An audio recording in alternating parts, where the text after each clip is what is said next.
All right, we are streaming. This is Plutus PBL live coding. We're back for the first time in a few weeks. It's the 19th of July, 2023. And most weeks we meet on Wednesdays and Thursdays for about 90 minutes to just jump in to supporting anybody who's working through the Plutus PBL course. It's summer in the Northern Hemisphere, and so things are slowing down a little bit this summer. We took the last few weeks off just for a little bit of a break, but also because there was a lot of Catalyst proposal writing going on. There was an in-person workshop in Scotland for the dawn of the Voltaire era that a few people were at. But we're back. I'm going to go for a 3-week sprint, followed by just another 2-week break in August, just to really encourage people to take that time, like Dan was just talking about before we went live. Sometimes when you step away, it's the best thing you can do for a network of new ideas that are taking shape in your head. Then we'll take another 3-week sprint with kind of these informal sessions. And right now, the goal is to kind of re-release the course. It won't change completely at scale, but there's some edits to be made and some revisions to be made. But as we get to the middle of September, whether it's the week of right around here, the week of September 4th or September 11th, those weeks will give us a chance to really go out into the community and invite people who might be newcomers to re-engage with the course, or maybe to start for the first time. And so one way to think about the work we are here doing together right now is that we're getting ready. It just says my name over and over again for facilitator. That doesn't need to be that way. But we're getting ready to share facilitation and mentorship with another cohort of learners who will show up over the course of the fall. So that's a kind of high level view where we're at. But for now, we get to go deep into whatever we want over the next few weeks. I like this question.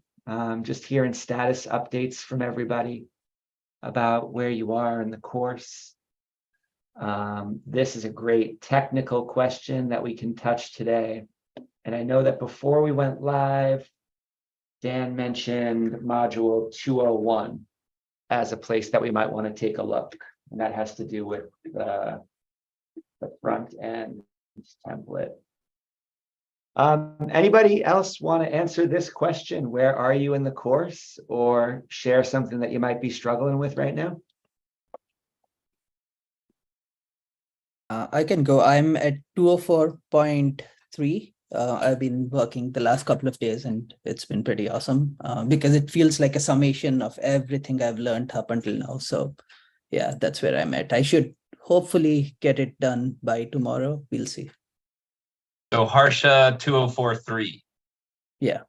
So I've deployed the smart contract and saved the transaction UTXOs into a JSON file, and that's where I'm at. Cool. Dan was which 201 are you on? Somewhere 201.1. It's the Node.js. So I've installed Node. I stuck a message on Discord yesterday in course questions. I don't know if anybody saw it, with some detail on it. I don't know if someone wants to bring that up. Yeah, you shared an error message. Yeah. Let's well, I'm not getting an error message. That's the problem. Oh. When I do npm run dev, it says ready, started server on 00003,000 URL localhost 3000. Only it's not there. Let's look at that together. Would that be okay if even before jumping to a vote, we just do a quick troubleshoot on that? I would be fully in favor of that. Going No, that'd be once cool. for objectives. All right, let's try it. Here, Dan, if you want to share screen, that's a great yeah, spot to be. yeah. Yep, Hello, will do. Professor. Welcome, welcome. I want to do that. Hey, while you're getting set up, and Dan, that. Yeah, there you go. Faizan, where are you in the course? I'm on the same page on which the Harsha is on. I'm stuck Okay. on that since the PBL is stopped. So Okay. next to next. Okay, that's 204.3. And what was the topic? Reference like a lock token in the faucet. Okay. Okay, cool. All right, carry on. Is there anyone else? I mean, it seems like who else is going through with us? I don't think Roberto or Mix. Sura, you're not running through with us, are you? I just dropped in. I forgot many things that I did in PBL 2022. So it's like a revision for me. Oh yeah. I just don't know you as well. I was wondering if you were following along, but dropping in is good. Thanks for being here. Yeah, thanks. Can you guys see my terminal window? Yeah, I got it. So I found there's a nifty little command lsof -I and the port number, and it tells you what's running on it. What you can see is my node, as in my Cardano node, my pre-prod node. Node and npm are installed, but when I do npm run, it tells me it started it, but it doesn't. I've tried shutting everything down, rebooting, and running it before starting my Cardano node up. Still doesn't work. Is the node running right now? The Cardano node? Yeah, my node's running at the moment. Let's try it. Let's just diagnose so we can see live the error. So it looks like npm run dev works, like you're saying. Yeah, it's there, runs, but all it's got is the node Welcome screen or whatever. Yeah, no. Now, hang on. Show us. Let me just drop that back. Let's get. Let's grab my node. That's my node. Okay, that's my node running. So what I'm going to do is kill it. Right. Node killed. Dan, Here. Yeah. where are you looking for your local host? Where are you looking for that output? That's a URL. Yeah. So you get nothing in in your browser? No, nothing in my browser. I've tried it with Firefox and Chrome. Okay, so there's nothing on port 3000. So I'm going to run npm run dev.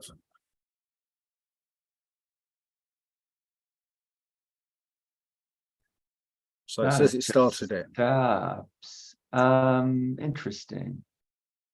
Can you just type Oh, LS? now are you thinking that it should just sit there with that line and not go back to the prompt? Yes. Okay. Yeah. Sorry, what do you want me to? Just type ls so we can see that indeed there is a npm project in this directory. Yeah, that looks good. So which one do you see? Just package.json or something? Yeah, and we can see the project. We can see the source folder and Okay. all that. And just so everybody, so we're clear on what Dan just said, that was correct, right? When you type npm run dev, it starts a local server.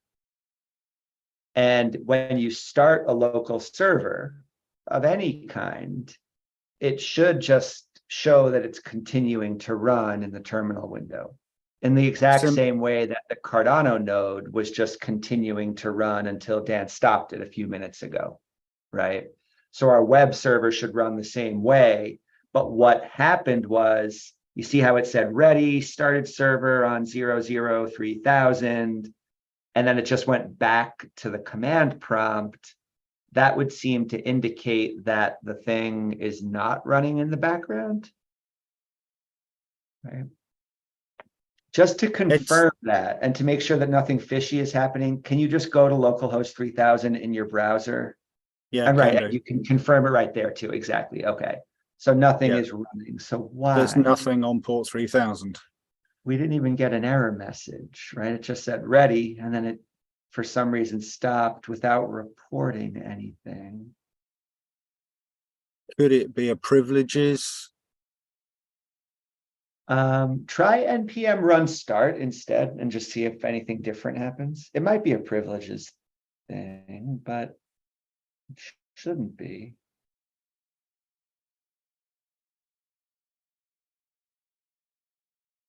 Okay, yeah. So that's actually great. That's what we That's would more expect. useful. Wait, Right. what's this? Oh, okay. This is, This- you're doing npm run start as opposed to npm run dev, Yeah. but it doesn't. Actually, Yeah. Dan, can you open the project in VS Code just so we can look at the package JSON file?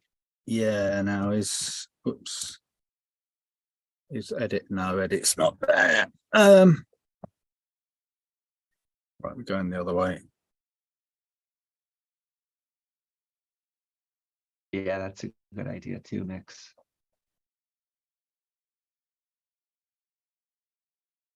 Let the troubleshooting begin. Let the troubleshooting begin. Yeah, no, files.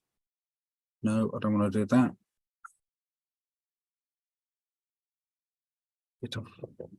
So while you're working, I think that how I would tackle this is I might just and this is sort of, if you figure out what to undo, it's like basically hitting the undo button and like reinstalling. So maybe like reinstalling the starter files and trying to rebuild from there, and or trying to get node.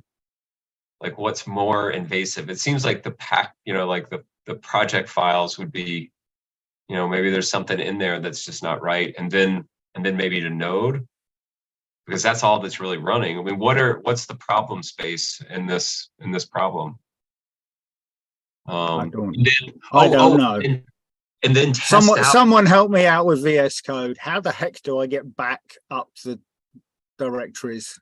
Go to file and then recent.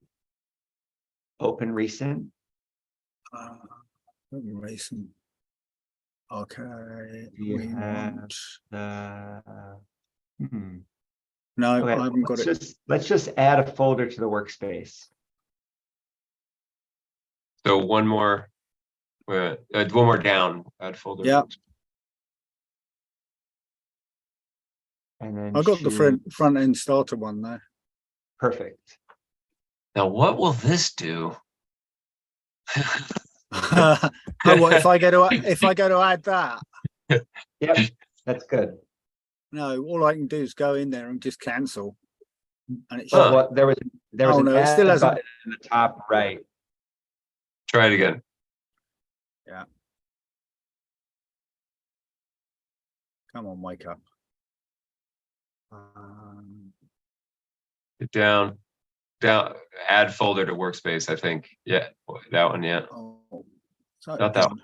No, it's not showing up on that. Okay, add folders to workspace. Oomph.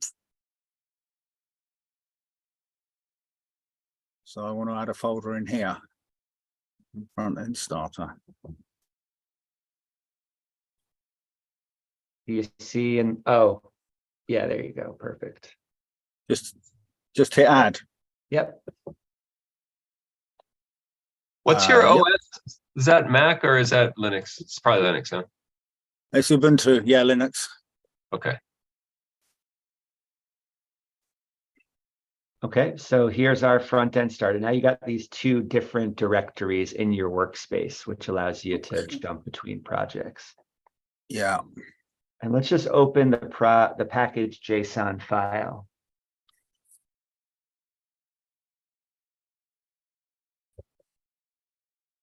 Okay, and between lines 6 and 11, there's this set of scripts. So I just wanted everybody to know, when we talk about typing npm run, you can follow the command npm run with any of those 4 options, lines 7, 8, 9, or 10, dev, build, start, or lint. Okay. npm run is the same thing as saying just yarn if you have yarn installed instead of npm. Okay, so you could say yarn dev, yarn build, yarn start, or yarn lint. And once you get more, deeper into development work, some people start to add their own scripts to the package JSON file to do all sorts of customized things and add shortcuts for themselves. But this is kind of the default set of scripts that you're often going to see. Now in VS Code, we can open up any directory in our terminal window. So Dan, try alt clicking or right clicking on the name of the directory, PPBL 2023 front end starter. And then say open an integrated terminal. This is a nice shortcut that you can use anytime in VS Code. And now we have a terminal window with this directory. And just to make sure this wasn't something weird about the other terminal window, can you just run npm run dev again right here? I don't think this will be any different, but if I was working by myself, I would try this right now. No. All right. Same behavior, right? Bizarre. And honestly, I've never seen this before. So now let's follow Mix's suggestion from the chat. Run the same command, but just add like a -v at the end to see if we can have like a verbose mode that gives us some more information. Like that? Yep. It's given a version. That could be helpful though. NPM version 9.8. That doesn't seem right to me, but what's the latest version of NPM? Anybody know?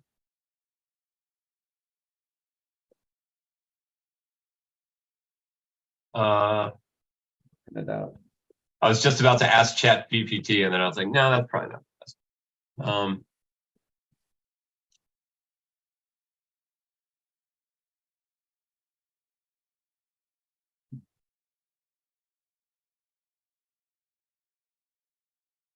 Because I didn't download the latest Node.js. I downloaded the previous version, like the stable version, rather than the.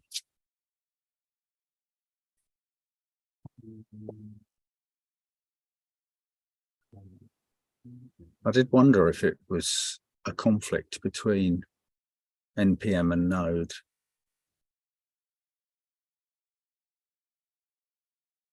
Well, I can tell you what my version is. Yeah, what have you got, Newman?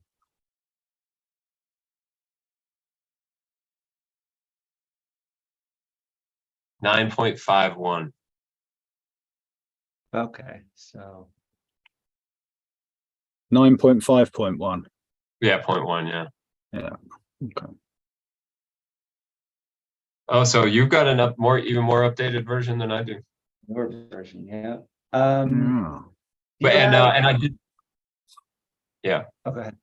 Well, I did check mine, and mine's I can get the npm start or npm build, npm run build, and it will work. And I can see it on my browser and all that. Dan, do you have NVM installed? I don't think so.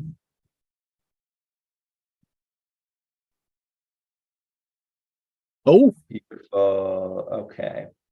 I do. Let's- What let's is it? try- Okay, so that stands for Node Version Manager. And it's a great little tool that allows you to quickly switch between versions of Node and NPM without just reinstalling them fresh every time. And it can come really in handy. And I'm wondering I have no idea if this is going to be the case, but I'm curious. Can you actually, I'm looking at the NVM docs right now. I know you can switch what version of Node you're using. Is it possible to quickly switch what version of NPM you're using? Mix, do you know that? Sorry, what was the question? I was searching to find a verbose option or switch for NPM. So Is it easy to change your NPM version using NVM? easy? It's just a command. You can see that it's use NVM use whatever version, and you can install NVM use whatever version. Also, you can change Node version as well. So I mean, Node.js. So sometimes the NPM is fine, but it is not compatible with the Node version. So, but it is possible with that. There's an option here, NVM install latest NPM. Attempt to upgrade to the latest working NPM on the current Node version. Do you think that's worth trying? Is there any suggestion? What version should we use for this repository? I mean, what is the recommended version for both NPM and Node? It Let's appears use that. I'm running an earlier version of Node and a later version of NPM. I That see. could be. So The latest version of Node, at least. it's not good. I mean, it's not good. And to be all, I mean, it for running everything with latest, to be honest, especially with Node and NPM. There are a lot of like uncompatible changes they will charge and they will put inside this stuff, and it will break many things. So I think we can go for. But by the way, what is your Node version? Let's see. What is the Node version? We know now 9.8 is for NPM. Let's see for Node-v dash version or dash dash version. Yeah. 18. Wow, it's very advanced. FYI, It's not the latest. Yeah, that's the same as that I've got. I see. And Newman, you can run everything but fine, no problem. Yes. I'm going to try install latest NPM because it should pick up on that Node version. And it might install a different.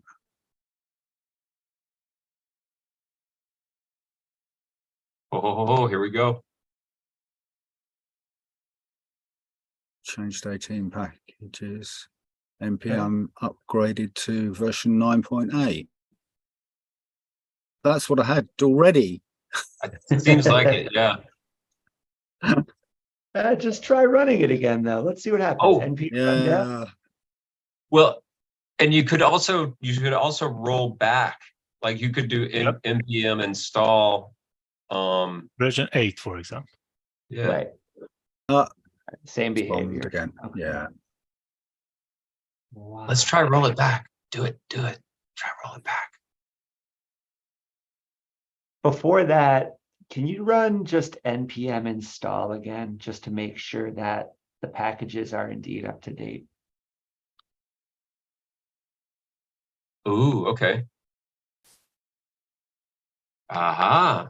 Oh, Up to Right, so date. it didn't change any, it says he's already up to date. How about using Yarn, James? You know, sometimes npm doesn't install, update, or upgrade. Right. Yarn does it. Okay. I think you have Yarn, right? I don't think I've got it on. Yarn install. Oh, okay. Let's go for versions. Yarn not Yeah. found. Can be Suggest- installed no. with sudo apt install cmd test. Okay. CMD test. I'm No, not no. sure what that is. No, Hold no, on, don't that's rush an into that. example. Like you can't, Yeah. okay, like sudo apt install and then a space and then yarn. Although I don't think it will install the latest version, but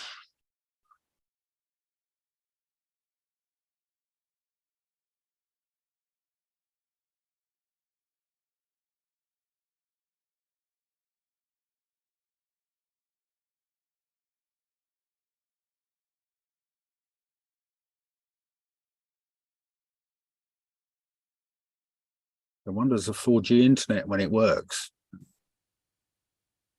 So now, if, now we now I just type yarn, do I? That doesn't look like the right yarn. yarn install or yarn, yeah, that one would work. Just yarn. Yarn dev or yarn? Well, hold on, just check the version first. Let's make sure that yarn is indeed installed. Oh, hang on, double dash. oh. You have extra I. Oh. Yeah, okay. It is installed at least, you know, but It's Right. there. Right. Oh, Yeah, that's a good. hold on, this is not the right yarn. yeah, I don't That know. that sudo apt thing didn't get us to where we wanted to. Yeah, you see how it says like setting up Python 3, all this stuff. Apparently there must be some other program called yarn out there somewhere that's built on Python. Well, let's use npm to install yarn. Yes. Yes. So Okay. let me give you the command in the chat. So the command is npm install and then -- global and then yarn. But we can find that npm install global and yarn. Right. Like that? Yep. Yep. I hope it doesn't create some conflict because now we have 2 yarn. But let's See what it says now for yarn. Oh version. man. yarn -- version. Yep. Okay. Alright. So let's uninstall this guy. Yeah. I'm following. So sudo apt purge. What? Purge. I mean, we don't do uninstall in Linux. We do, you know, we will go full breakdown, like full aggressive kind of stuff. So we don't do in uninstall. We go purging. Sudo apt purge yarn. Yeah. Is that right? Yeah. Yep. Who says Done. devs aren't poets? Come on. But are you sure it came from the poetic side of developers or those, you know, anti-socialist, chaotic anarchists? So now let's go for yarn -- version and see, does this pick up the old yarn, or again, there is some issue with it? Oh, Apparently that was didn't work yet. it didn't work. What is that yarn? I'm curious now. Sudo, do sudo. Oh, wait a minute. Just did it again, and Wait a minute. It auto didn't remove. remove.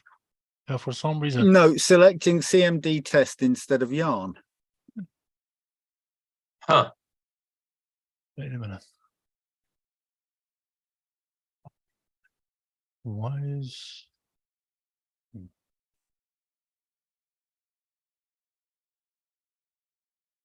Hmm.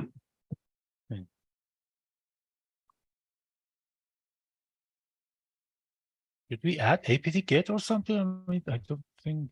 But let's That's go for weird. remove. Okay, let's not go for purge.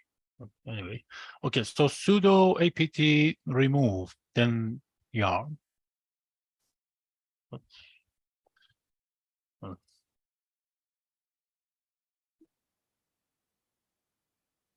okay. I don't see it remove it again because it says a 0 to remove, but I don't know. But let's check it out. Auto remove. Yep.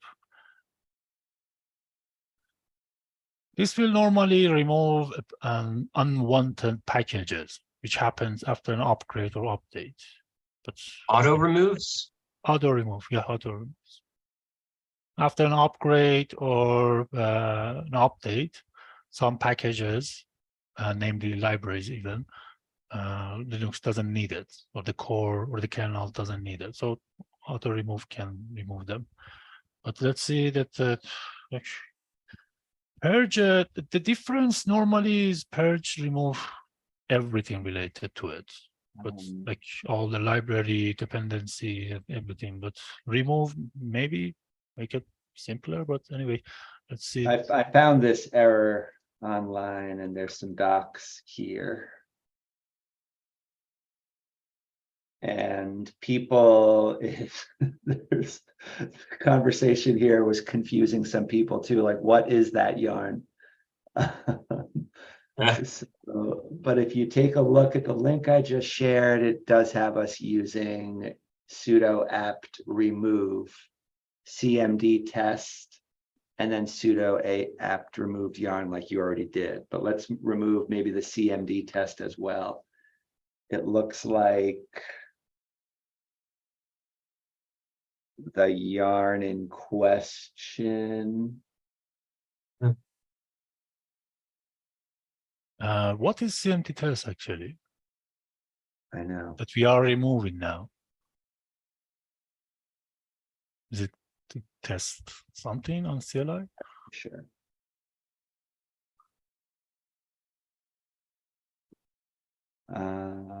Good. Well, at least we don't have it anymore. Well, let's go for yarn again. Like, I mean, dash version. I think maybe. You're just I happy with love- those eyes. Yeah. It's too many eyes. No Okay, such thing. so at least it shows that we don't have it. So again, let's go to install by npm again. So the npm install -- global yarn. Normally, it should add yarn path to the Whoops, path. global. Global. But global yarn. maybe. Boom.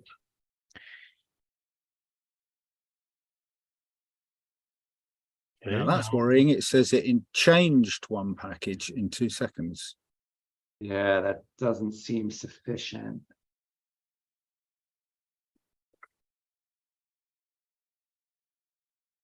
Oh, would you please close this terminal and open in another terminal? yeah. Boom. Because sometimes, or yeah, another terminal, just another terminal. Terminal. New terminal.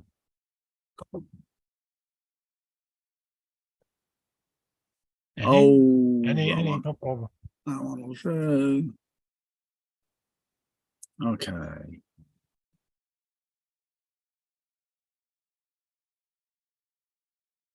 Okay.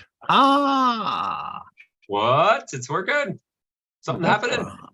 Something Because happened there. once you install a yarn, the path to its binary will be added to the like global path of the whole terminal, the whole CMD.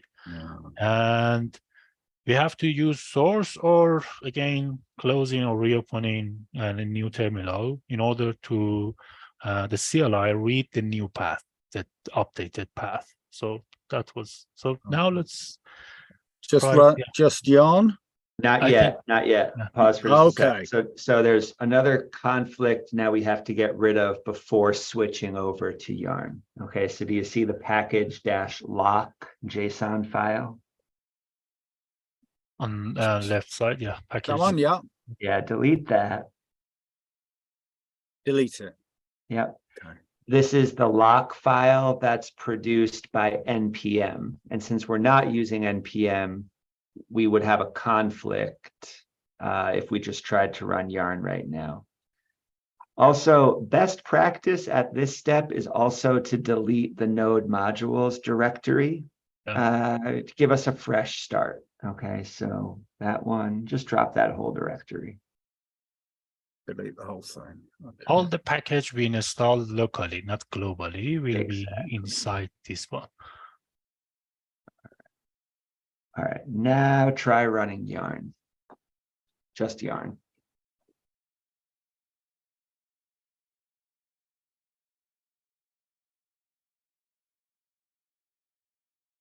And if you, while this is happening, if you scroll down in your Explorer on the left side, you'll see a yarn.lock file that's going to appear.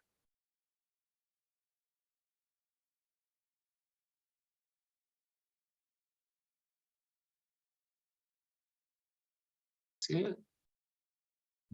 Not there yet because it's still working on installing everything, but you'll see it pop up in just a moment. And so if you ever wanted to go back to NPM at this point, you would have to get rid of the yarn lock file, so there wouldn't be a conflict. And those, they stay there, those lock files? That's interesting. I've seen them and I wondered what they are, but then I'm like, don't look them in the eye or they'll sense aggression. And, Little by little, right? Like the dev journey is seeing that all of this stuff comes from somewhere. yeah.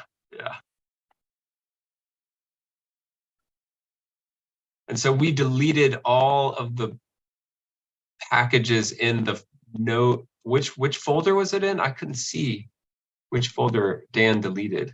Node modules. Node module. That's like default name. Default name. All node repository or anything regards to this JavaScript, TypeScript doesn't matter.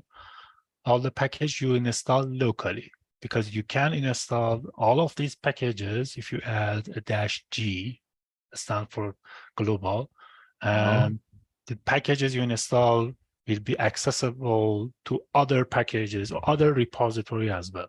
Sometimes you want that, so you don't need to reinstall everything, but sometimes it's not good because in one repository or in one application, you need one version of something, and in another, you want another version. Maybe like even departure version of that application, that library or package. So if you do local, it would be here. But if it is global, I don't remember.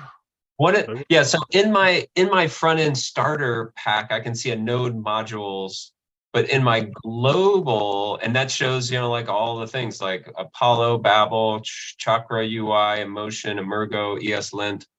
And but in the global, I don't think I've got anything that says global.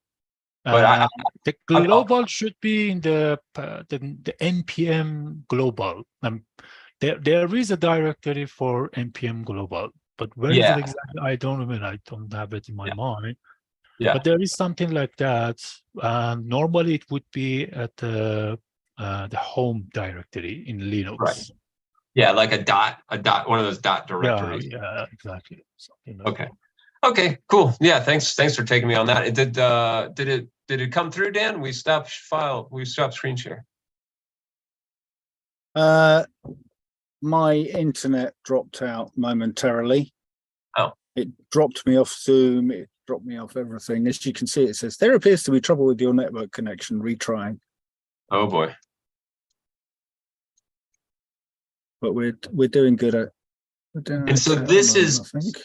So in the front end starter folder, you deleted all those node modules and then you ran the yarn and it yeah, and now it's downloading all those packages again. So it's going to take a minute. Yeah, it's going to take a while. Yeah.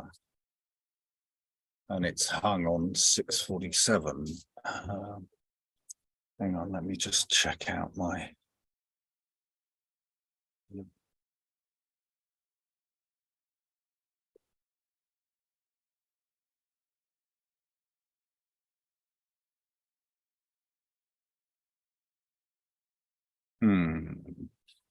Someone knocked the antenna over.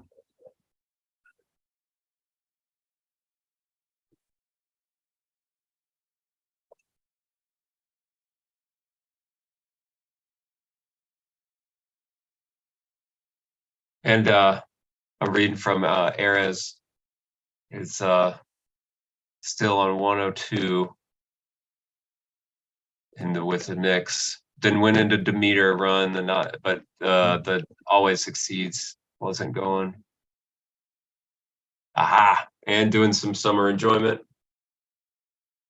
That's what we're doing now. We just sort of a check-in kind of restart. And so everybody was saying where they if you got access to that Miro, we've got all of our where we're at in the course. I'm in 2014, I think queries like something. Which seemed, again, it's one of those things where I like, oh, don't look at database in the eye, or don't ever learn database, because then people will find out you know how to do it and then they'll make you do it all the time.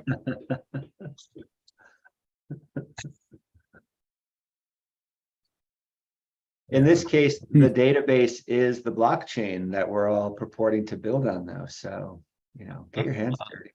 Oh man, oh man.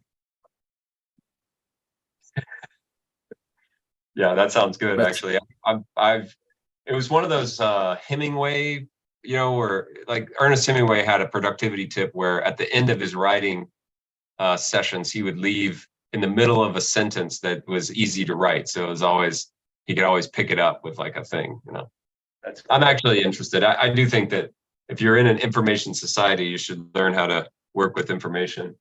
And that is partly why I'm so stoked about spreadsheets. I'm like, ooh, this is all just information. Maybe a spreadsheet game. Best of both worlds.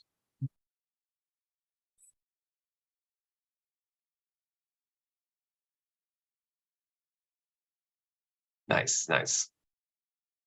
I can just imagine just a swirl of activity around.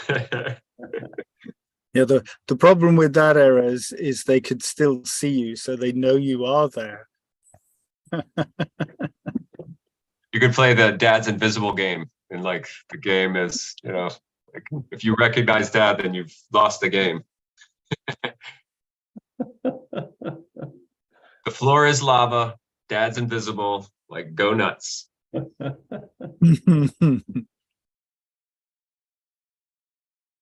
on, one more. Little engine. One more package. My internet's up and down at the moment. I'm getting anything from about 3 megabits up to 12. So I don't know quite what's going on. The weather here is quite changeable, I think is the word for it. There's loads of we've had thunderstorms and all sorts. There we go. Well, you can at least see that there's a new node modules directory that just reappeared on the left-hand side. That's good. Nodes module, yeah. Yeah, and you should see the yarn lock file now if you scroll down. Just a cool 499.88 seconds. I like that. Yeah, yarn lock. All right, so moment of truth. Let's try yarn dev. It looked like Apple price, no? Yeah. Yarn dev. Here we go. Fun. Oh, That looks good. Oh, that's looking better. That's looking better. Right, let's find.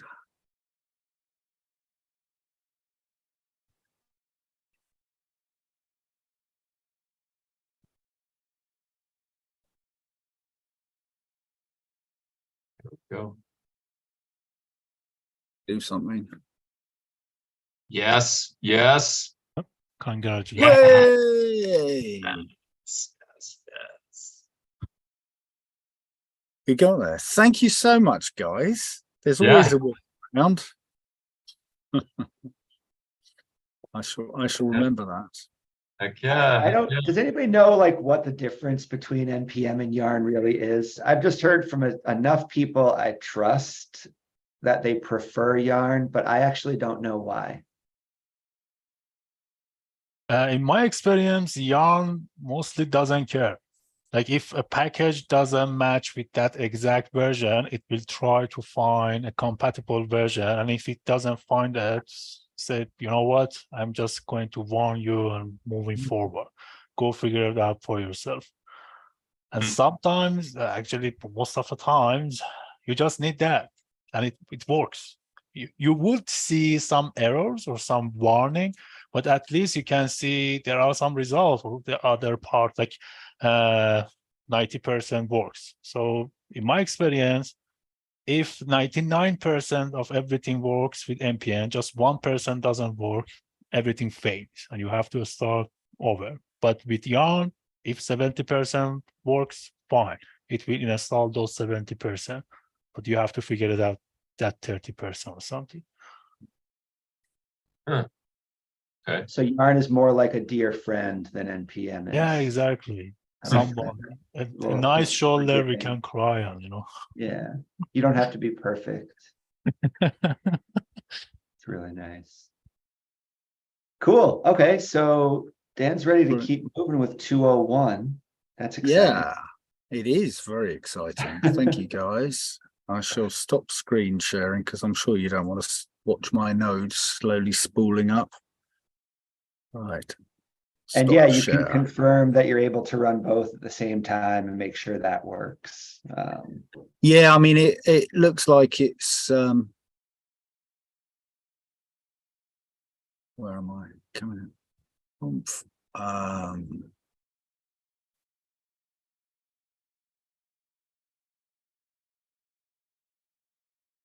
Yeah, everything's there. I've got Firefox node and the Cardano node. So it's all seems to be working all right. Good.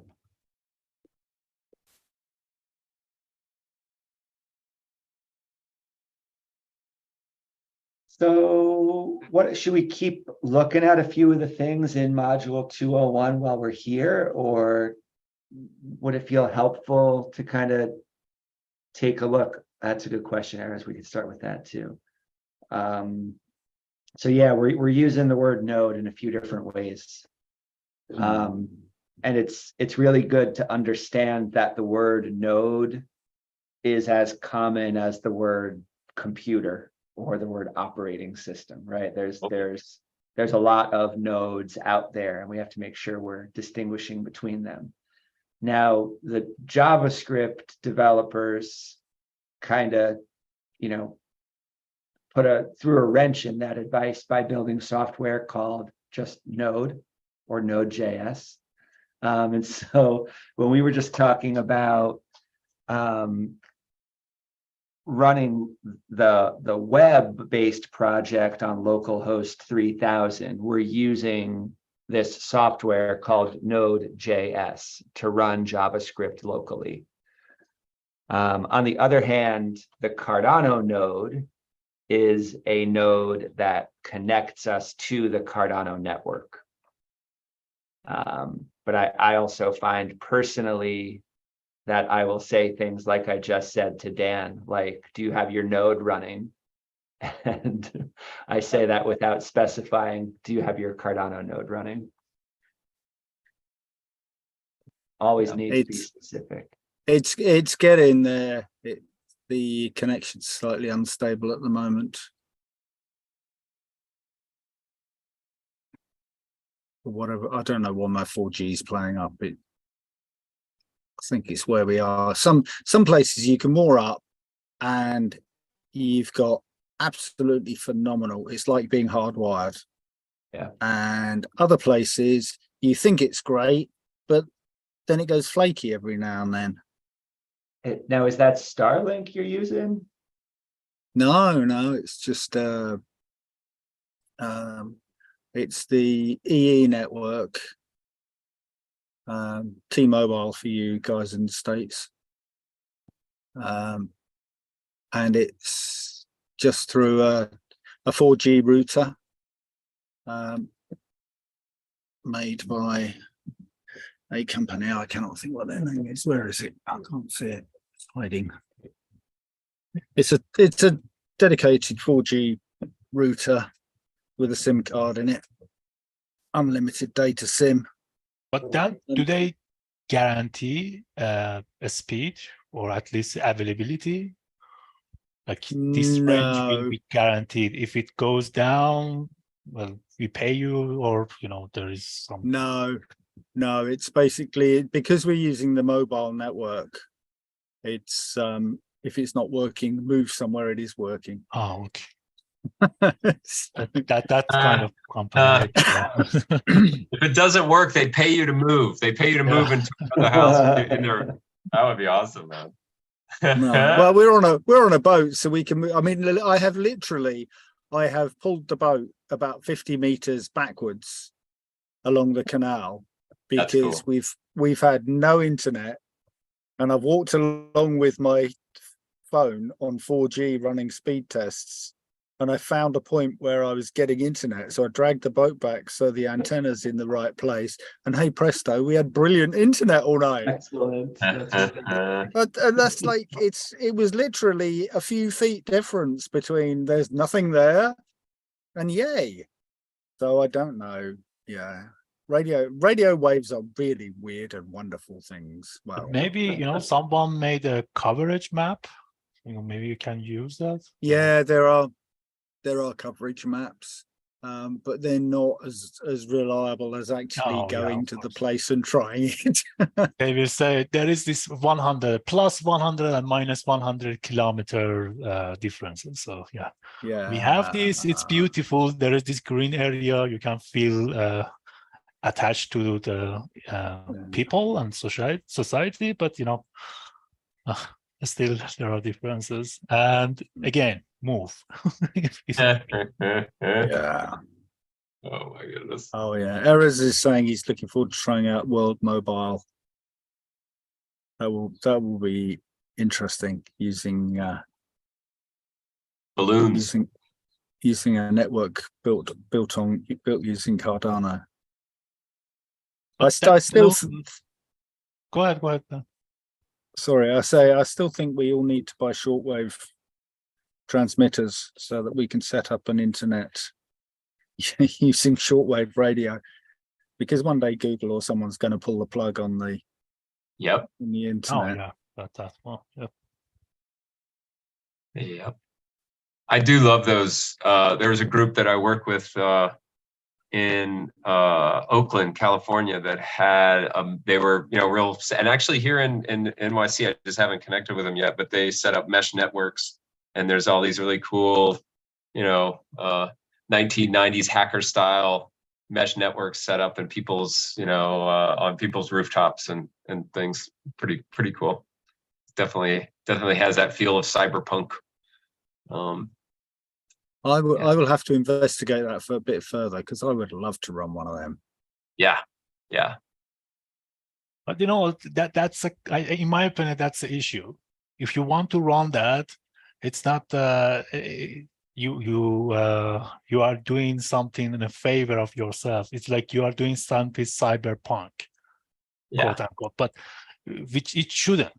I mean, people should be worried that there is this 13 root server, and if they just plug it, that's it. The whole internet can come down. I mean, unless we have some private DNS server, which a project in Ethereum, Cardano, they're working on it. But for mass adoption, I think people should not feel that if they connect themselves to such a network, they would feel, oh, I am a hacker or cyberpunk. You know, I've just reached deep web. I feel you, Mick. I feel you, Mick. If you'd met these guys and ladies, it just had that feeling. But I think you're right. It doesn't have to. They accepted me as a non, like I'm fully square, straight. Although I don't know. For that group, I was definitely on the square side of the spectrum. But I think you're absolutely right. It shouldn't feel sci-fi. And there is a project, I'm sort of looking it up. A buddy of mine, there's like a little node that you can buy and put in, and it connects through. I don't know how. Yeah, there was a blockchain. I think its name is Helium or something. That Helium. Helium. Yeah, that's it. Helium. I'm looking that up. See if we can. And I think he decentralized router, and by providing a bean node to others so they can connect to your router. I mean, it's a normal router. You will mine coin or something. Yeah, that's it. That's the one. And I think they're helium.com. Yeah.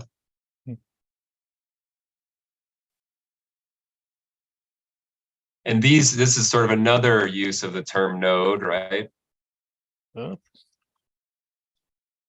Very good. And I'm posting it in the chat. It is a tech savvy buzzword, node. Yeah.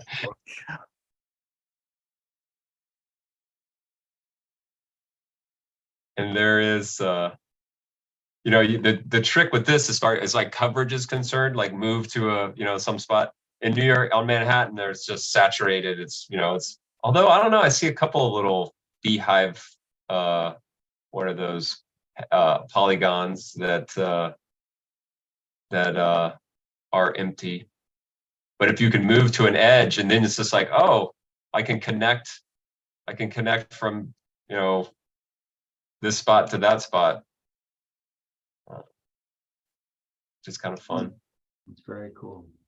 But in coming years, maybe less than 2 years, we will have a chipset in our mobile phone, maybe in all devices that can connect to a satellite or something much like a provider far beyond a BTC antenna or something very local.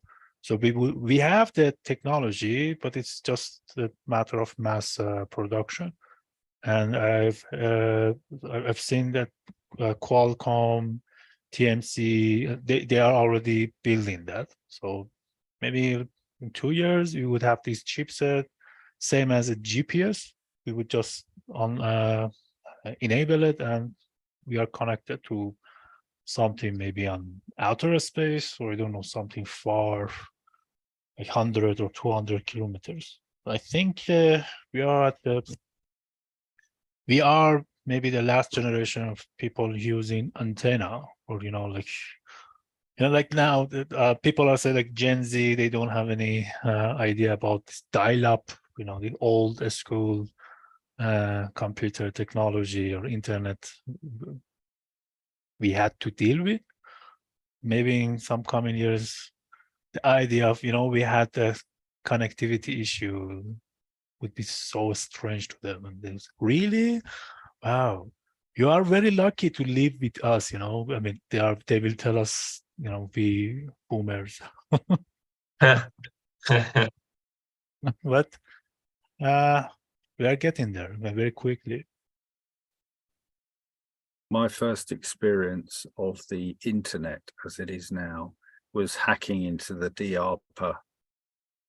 Shouldn't say that. I'll have the little men in. Oh man. Have the armed response. We'll have the armed response unit round here to arrest me. No, this was years ago. We managed to find a connection somehow, and managed to. I think it was because all the universities and like higher education establishments, all of their computers were networked, and it was mainly DEC equipment. So it was DEC PDP-10s and DEC 2020s and PDP-11s and things like that. So yeah, that was interesting. We managed to get a guest account on one of the computers to play on it. Huh. And An OG experience. and a totally different, way of what year was that? I mean, that was before. Well, That I mean, was the although end. let's not give the statute of limitations and stuff. I don't want to go into any. It was the end. It was the end of the 70s. You're all right. End of the 70s. It was very early 80s. Yeah.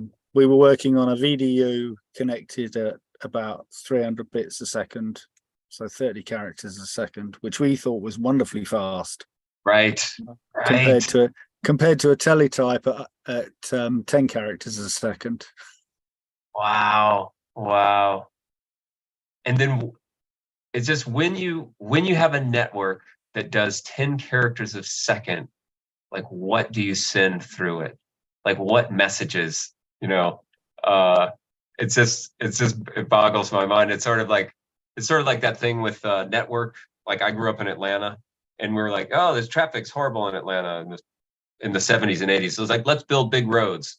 And then it just made like the traffic worse. And they were like, well, now we've got worse traffic. What should we do? I don't know. Let's build bigger roads. And they've done this like 3 or 4 times now. And each time they're like, this maybe isn't working. So every time we bump up the number of characters we can put through a network, it definitely, it kind of makes you wonder. When I cut my teeth on programming, computer memory was very expensive relative to computer programmers.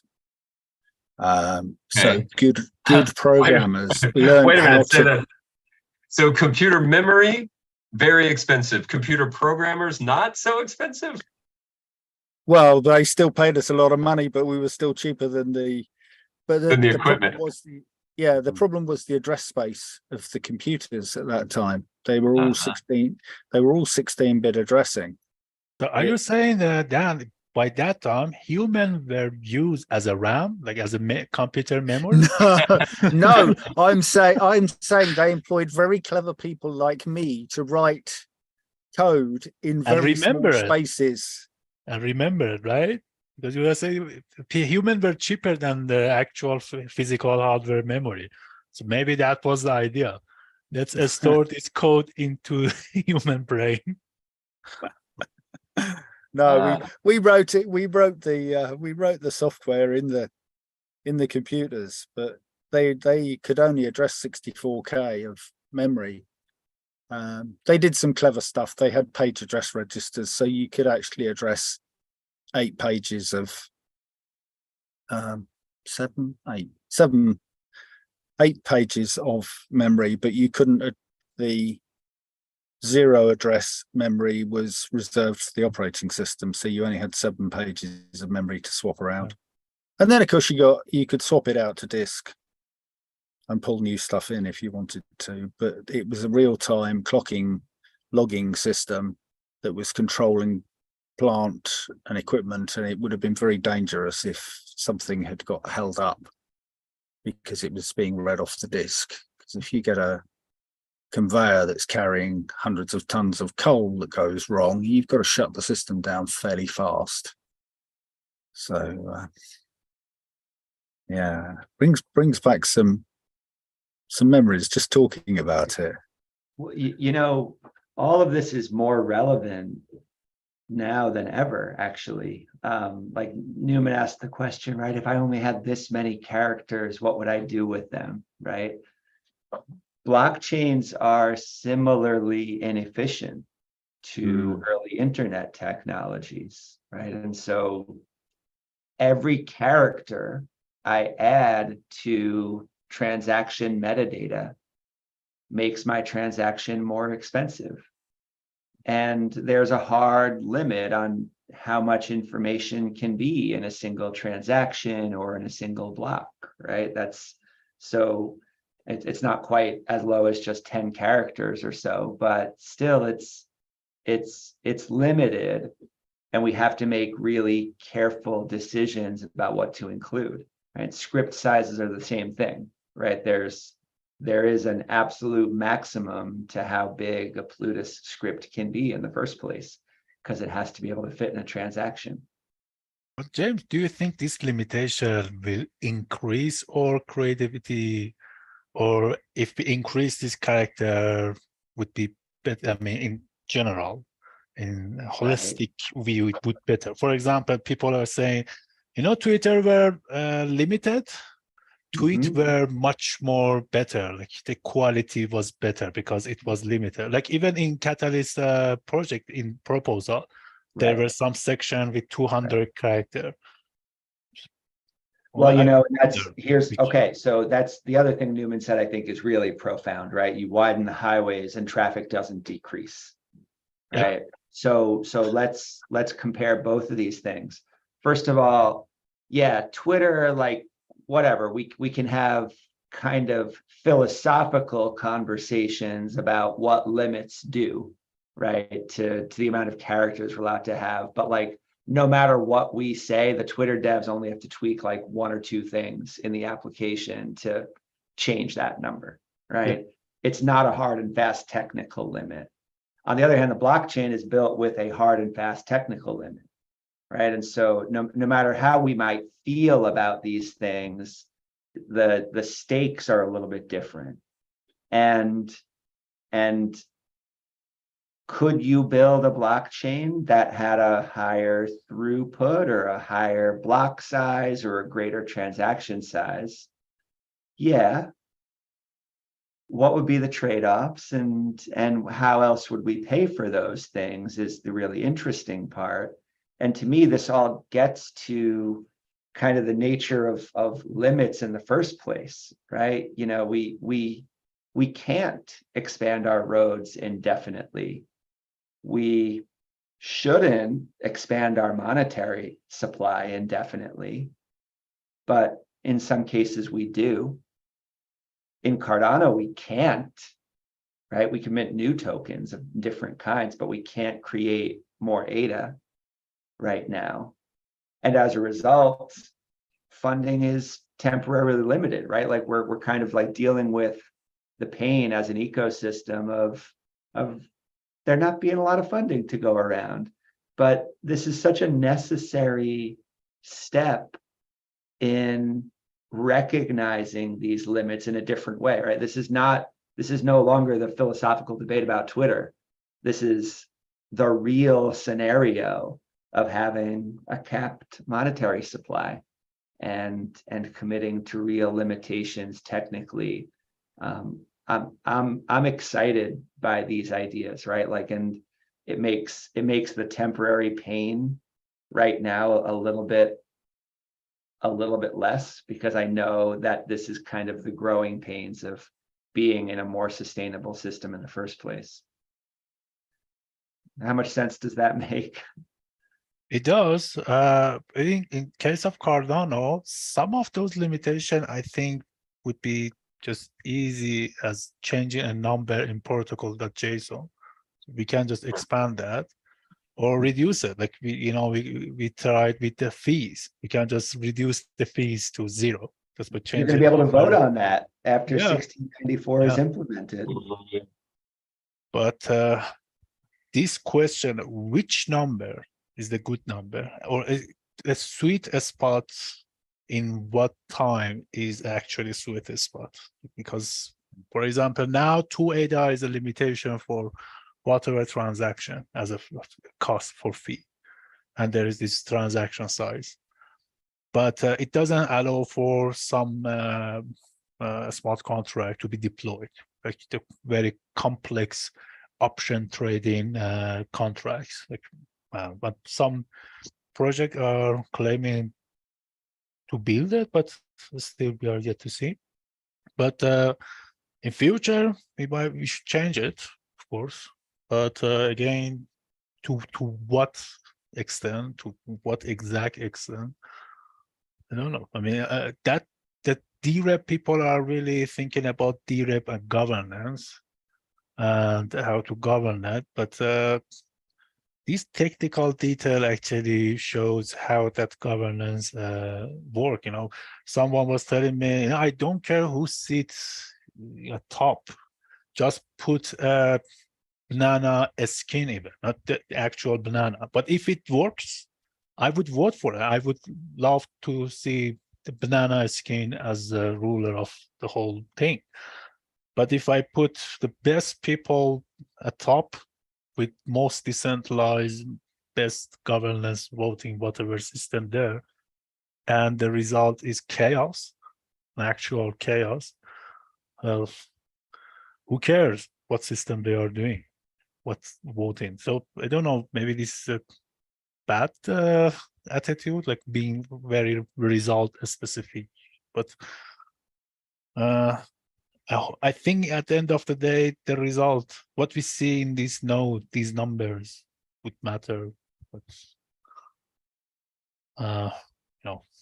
these are again philosophical question that came. I mean, it was discussed throughout history for thousands of years, but I think now it's coming to engineering. For example, about this car. The self-driving car. I think you guys heard about this dilemma that imagine there is 5 people in one side of the road, and there is a valley or river. So what would be the choice if you have to choose between these two, killing yourself or killing those people and saving yourself? But now imagine you have to code that. You have to give to the car and tell to the car to decide to kill the passengers or kill those pedestrians, those people. That's actual code. I mean, it cannot stop. I mean, that AI or whatever has to decide what would be. But there was this, it was this philosophical guy. He was saying that maybe different company will provide different car. Like Google say, hey, my car doesn't kill you, but it does kill the people.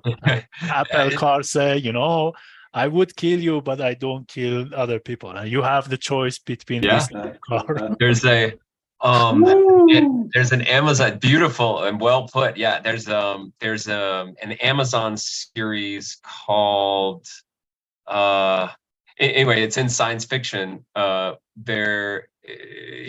It's a murder that's taken out by like setting the cars protect yourself or protect the pedestrians, and it's very real. I mean, the code, like when you get down to it, and that's a very real, very practical thing. And in governance, we will see that. In governance. What should we do? Should those politicians sacrifice themselves for the sake of the people, or blockchain? Yeah. Or no? Because they are the people who say that, if everyone leaves, at least we will have these keys we have these Genesis keys. So as long as we have these keys, we can start Cardano somehow, somewhere. Therefore, our lives or well-being or whatever is more important than a normal user. And then the voting system will be created based on this attitude. It gets deep. Yeah, it gets deep, and we'll see it. I mean, we have to code it. Right. Yeah, this limitation, again, it's sometimes philosophical, sometimes moral, it's common sense, it's interesting.